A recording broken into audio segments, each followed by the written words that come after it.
What do you think was the first human emotion? The first human emotion in the Torah. When the first human being, Adam, was created in the Garden of Eden, what was his first feeling? In Genesis 2, God creates man from the dust of the earth, blows into his nostrils the breath of life, and puts him in the Garden of Eden to till and tend it. Immediately, God observes that man is alone. The initial state of being human is isolation, and the initial feeling is loneliness. Even in the Garden of Eden, which we think of as paradise, surrounded by all of the animals and nature that God created before him, Adam has no real companion, no one to spend his days with. He is alone. Isolation, however, doesn't necessarily mean loneliness. Vivek Murthy, a doctor and former Surgeon General of the United States, wrote an incredibly well-timed book called Together: The Healing Power of Connection in a Sometimes Lonely World, that came out this March, just as we were starting to realize the reality of the isolation we were about to face. Entirely unaware that the coronavirus was about to wreak havoc on our world, Dr. Murthy wrote about loneliness and the impact it can have on our health. He explains that though many people think of loneliness as isolation, there's actually a big difference. Isolation describes the physical state of being alone and out of touch with other people, while loneliness is the subjective feeling that you're lacking the social connections you need. Loneliness means emotional isolation rather than merely physical isolation. This means, of course, that one can be surrounded by people and yet still feel lonely. And it also means that one can be completely alone and not feel lonely. For example, we may seek solitude at times, which is that positive side of isolation, a state of peaceful aloneness or voluntary isolation. Like when you look forward to going on a car ride by yourself to gather your thoughts. It can be an opportunity for self-reflection, a chance to connect with ourselves without disturbance or distraction. Jewish tradition encourages us to seek out solitude for just that purpose. It's called hitbodedut, meaning self-seclusion. For those of you who like grammar, hitbodedut is the reflexive form of the verb to be alone. So it means to make oneself alone. Hitbodedut, popularized by Rabbi Nachman of Breslov around 1800, is a meditation technique that involves being completely alone, often in nature, and is usually practiced by talking to God out loud in an intimate, informal manner. It's an opportunity to pour out one's heart to God, whatever might be on our minds, with no need for a filter and no reliance on the scripted language of our liturgy. Hitbodedut is an acknowledgement of the fact that we're never really alone, because God is always with us.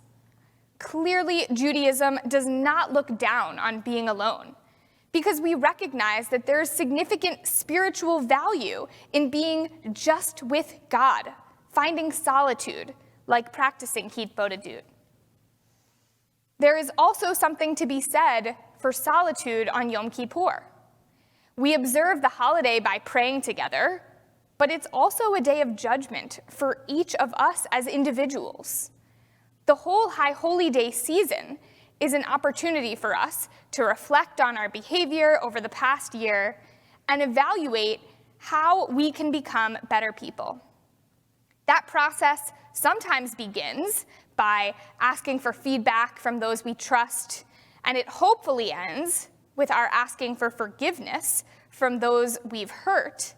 But there's a critical step in the middle, and it almost definitely needs to occur alone. We need that alone time to reflect on the past year and determine who we are and who we want to be. That's solitude, the positive side of isolation.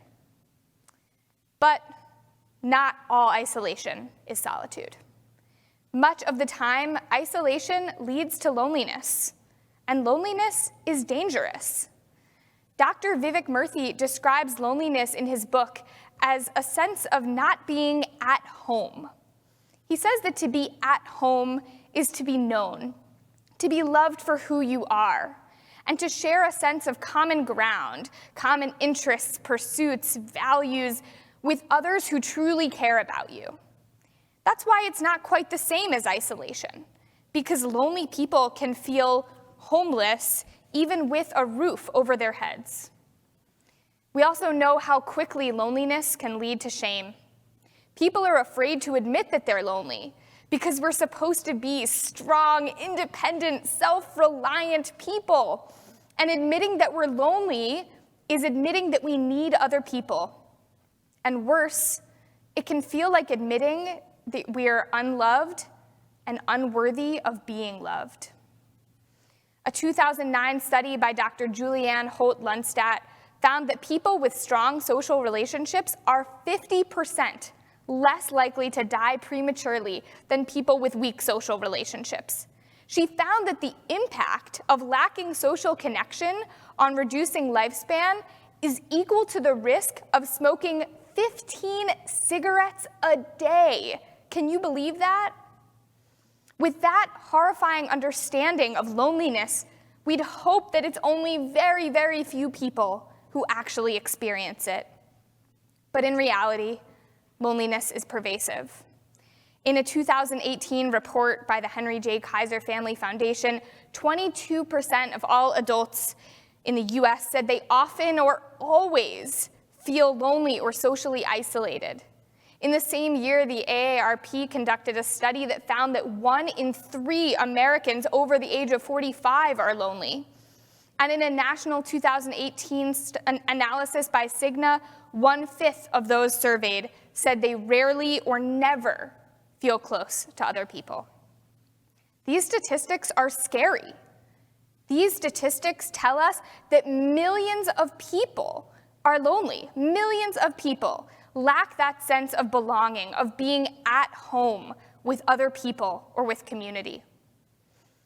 Though these are shocking numbers, perhaps they shouldn't surprise us, given that man's first ever feeling in the Garden of Eden was loneliness. The first way we come to understand what it means to be human is to have a capacity for loneliness, a need for connection that's not always met.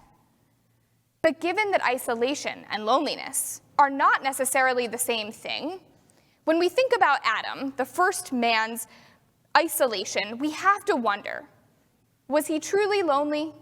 How do we know that he had a need for connection that wasn't being met? The answer can be found in God's words.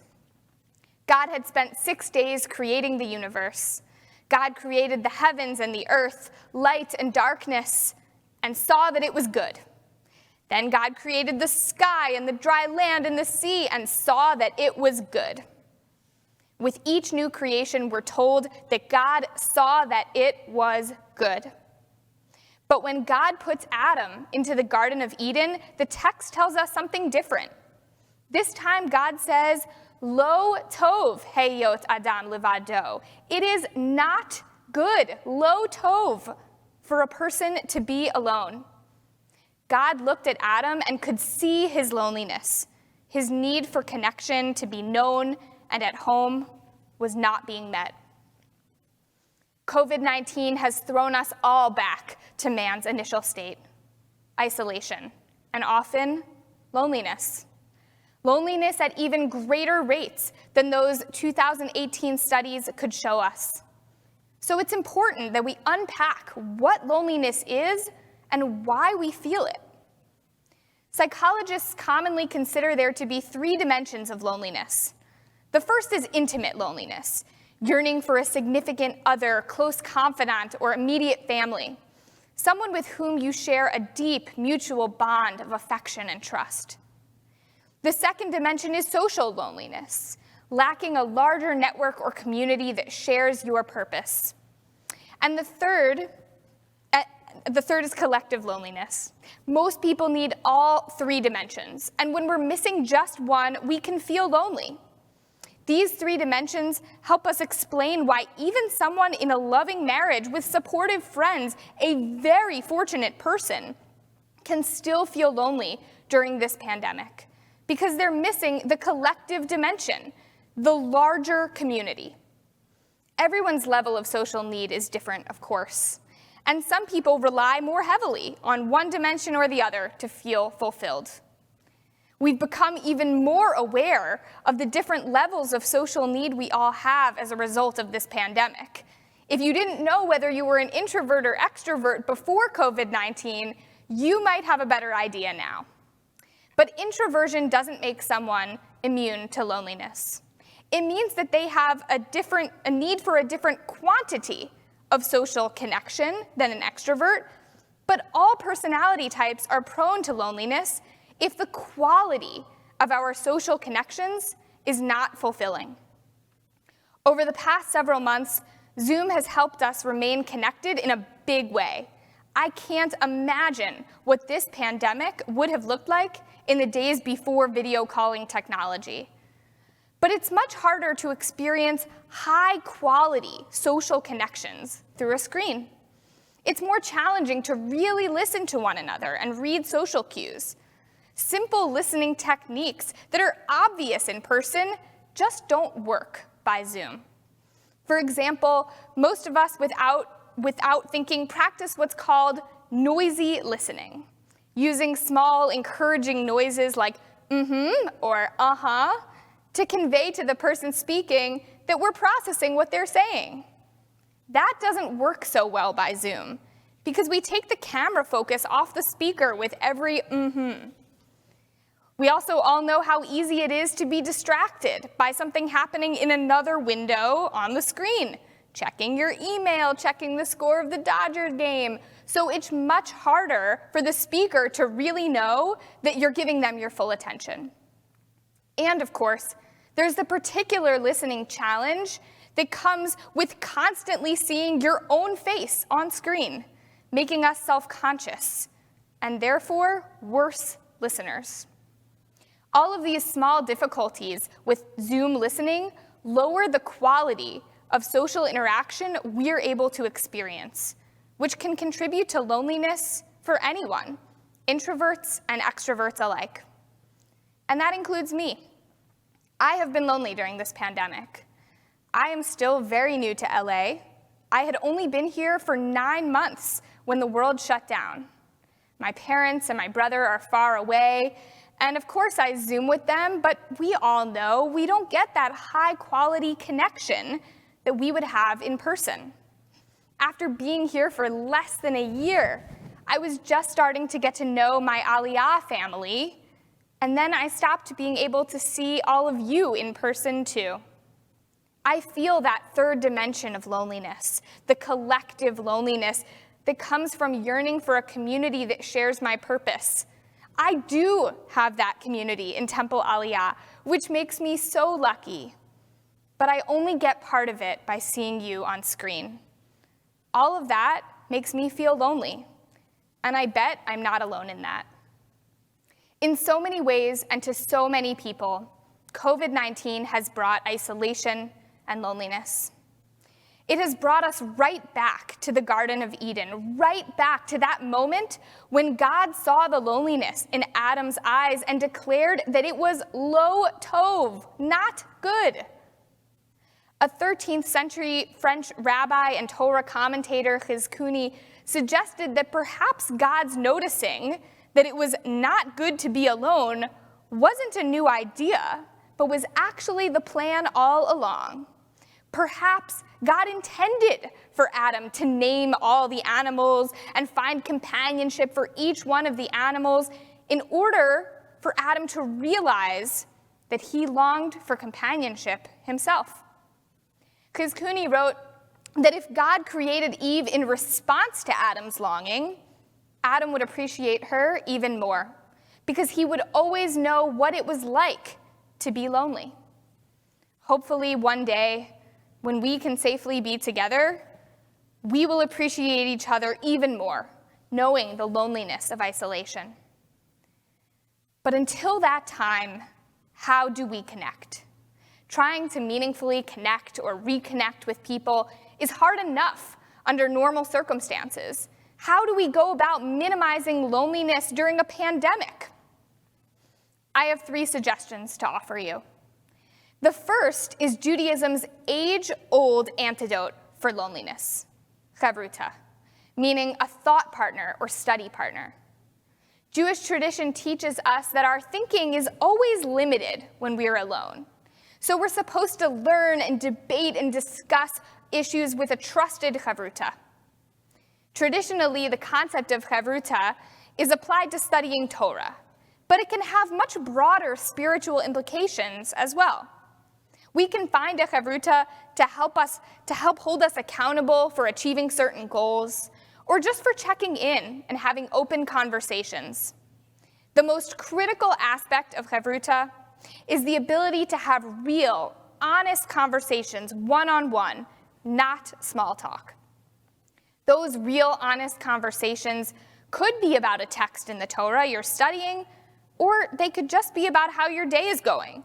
Not how you would answer, "How are you?" when asked quickly, but how you are really doing.